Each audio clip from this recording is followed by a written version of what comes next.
Welcome everybody to a new Alchemy Stars video, and guys, today I want to talk about the new event Gloom of the Night. I want to go over the new game mode, the lore, the story, the rewards, and just give you guys my thoughts and opinions about this particular event so far. So, we're going to jump straight into the new mode, the new game mode, because I'm sure that's what most of you are here for. And after we're done with it, we are actually going to take a look at the rewards and the story. But Gloom of the Night introduces a whole new game mode into the game called the Underground Arena, or as most of the community has been calling it, PvP, which is actually a very good way of describing it. This mode is pretty much an AI controlled PvP mode where you face off against a team composed of 5 Aurorians just like your own. But in this case, there are 3 different difficulties since this is an AI controlled mode: lightweight, middleweight, and heavyweight, which is a very nice way of allowing beginner players to enjoy the mode while also giving the chance to veteran players to face a solid challenge. Each difficulty has a set of 3 teams that you will have to defeat if you want to achieve the maximum score possible and advance your event pass, or the maximum honor as they call it in this particular mod. In order to adjust the difficulty according to what the player chooses to face, lightweight has 3 teams of Ascension 1 Aurorians, and the recommended levels for the player's Aurorians is also Ascension 1 plus a few levels, right, as you move on in the set. The same thing applies for middle and heavyweight, and the team formations themselves are one of my favorite things from this event, since it truly highlights the core mechanics of Alchemy Stars. You guys already know that captains can use their chain combo independently of whatever type they are, but I think this is actually a very nice way of introducing new players to the concept if they didn't pay much attention during the tutorial. It also allows for some ramp ups in difficulty, especially in heavyweight, where the captain tends to be of a type that will counter you if you bring a team that specializes in killing the majority of the enemy teams. For example, in round 1 of today's heavyweight, there's an Araya working as a captain of a water team. So here's the dilemma: if I want to bring a thunder team to try and counter the majority of the enemy team, my damage will be penalized since I will have type disadvantage against the captain. But if I bring a fire team, the enemy will destroy me with their chains and actives. So, you know, it's tricky to actually try and find the right combination to face off against these particular teams, which is super fun. And that is just one example. Here's another one. The 3rd team in heavyweight today is fully composed of water characters. That's great. That means that I can bring my most powerful team, which is Thunder. But if you actually pay close attention, there's a trick here. A whole 3 of the enemy team's characters are snipers, which means that I'll either have to stay close to the enemy so that I can finish it off quickly, or I'll have to run far away to stay out of Allura's and Connolly's range.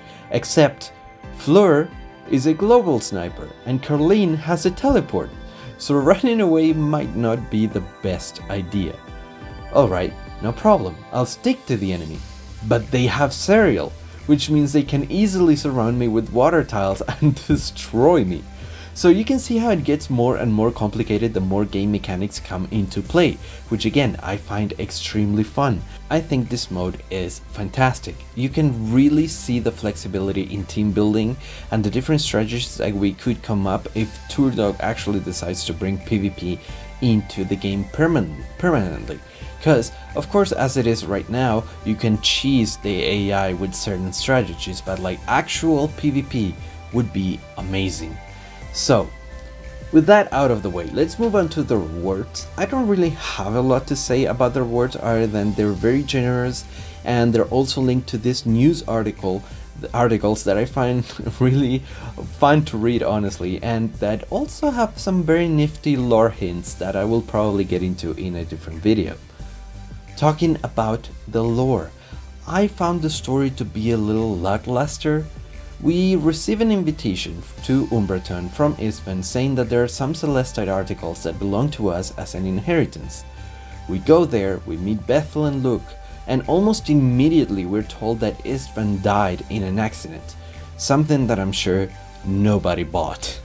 A new guild wants to take power over Umberton, and they decide to do so in the auction that we just so happened to be headed towards. Bethel and Luke keep saying that this doesn't make any sense, until we realize that that this guild is actually trying to destroy Umberton, not take over it. Why? Because reasons. We stop them. Istvan shows up to the shock of no one, and we receive a precious simulation thingy for the Colossus, which is most likely a sneaky way of adding an in-game excuse for a potential PvP mode coming to the game permanently. So the story felt incredibly rushed, and at times just disconnected. We were given so little explanations for anything that was happening that it was actually hard to care. Why was Istvan leaving Umberton if he was the one to invite us into Umberton in the first place? I don't know. Why were these guilds pretending to take over Umberton if they actually wanted to destroy it? I don't know. Why were they promoting pills to make people transform into Eclipsites? I don't know. Why was the True Order at the auction, and what did they intend to bid for? I don't know. Why was Pitman there? What was the purpose of putting Pitman there other than giving us the character of Pitman? I don't know. Like, you see the problem with the story. There wasn't really any explanation for anything that was happening. And it just felt like a bunch of disconnected threads, like a transitory chapter in the actual story that has been unfolding in this secondary event so far. There are actually a lot of ties to pretty much every single event that we've had so far. There's mentions of the Lin family, Beryl, Paloma, the boss from the Letters from the Sky shows up to, well, he doesn't show up, but we remember him in a flashback. Naroxel is there, Pitman, that is there for reasons. We get a mention from Doomfire Strike. There's also the pills that transform people into Eclipsites. There are a lot of connections, but nothing meaningful within the story, nothing self-contained. So I actually think the boss in this event might have been my least favorite part of the entire thing. I can't even remember what the boss's gimmick was, and I played the story yesterday. We were given little to no information about the guy that actually ends up becoming the Eclipsite boss, and the story ended so abruptly that after we kill him that I found it jarring. Like, we immediately go from getting the victory screen for defeating this event's boss into being in a bar celebrating that we won. There is no evil speech, there's no explanation as to why they were doing the things that they were doing. Why did he chug like 5 pills to turn into an Aurorian? There's no explanations for anything. In fact, I think if the boss actually had 3 lines in the entire event, I'm being incredibly generous. Which again was very jarring. The boss actually from Letters from the Skies was very memorable. I remember him, I remember his motivations, I remember his ties to previous events, I remember his gimmick in game. So it was very distracting that this boss was given so little attention. But I'm almost certain now that the next event will be very interesting, as it will serve for to set up what I think is going to be a massive revelation when we finally make it into Northland and meet Bethlehem in December. But for now, this is going to be it for this video. These are just some of my thoughts and opinions about the new game mode, the story that we got, the event. I think it's awesome and I can't wait for them to introduce PvP, honestly guys. But if you enjoyed this video, please leave a like, leave a comment, subscribe, and I'll see you guys on the next one.